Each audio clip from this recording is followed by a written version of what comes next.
রাধে রাধে। আপনার ঘরে যদি কোনো একটি বাচ্চা সে ধারালো চাকু বা ধারালো কোনো বস্তু দিয়ে খেলা করে, তখন বাড়ির বড়রা, বাড়ির গুরুজনরা সেই বাচ্চার হাত থেকে সেই ধারালো বস্তুটি সরিয়ে নেয়। তাতে বাচ্চা খুব রেগে যায়, মনে করে যে আমার কাছ থেকে নিয়ে নিল, এত বড় সাহস। কিন্তু বাড়ির বড়রা তো জানেন সেই বাচ্চার জন্য সেই ধারালো বস্তুটি ঠিক নয়, ক্ষতিকর। তেমনি আমাদের জীবনে কোন বিষয়টি ভালো বা কোন বিষয়টি খারাপ সেটা ভগবান খুব ভালো মতোই জানেন। আমরা কোনো একটি বিষয় নিয়ে খুব আনন্দে আছি, সুখে আছি, ভগবান সেই সময়ই আমাদের কাছ থেকে সেইটিকে কেড়ে নিয়ে যাচ্ছেন। তাতে আমরা হয়তো মনে করছি যে ভগবান আমাদের সাথে অন্যায় করছেন, ভুল করছেন, কিন্তু আসলে তা নয়। আমাদের জন্য কোনটা ভালো কোনটা খারাপ গোবিন্দ আমার স্বয়ং ভগবান তিনি সর্বদাই জানেন। তাই তিনি যদি আমাদের কাছ থেকে খারাপটাকে কেড়ে নেন, তেমনই একটা ভালো বিষয়ও আমাদের কাছে দিয়ে যান।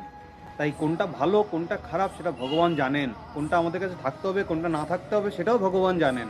তাই ভগবানকে দোষারোপ দিলে চলবে না। আসলে একদিকে ঠিকও।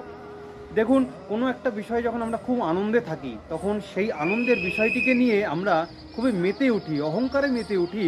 অহংকারে মেতে উঠে আমরা গুরুজনদের সম্মান করা ভুলে যাই। আজকালকার জেনারেশনে দেখবেন বিষয়টি। রাধে রাধে।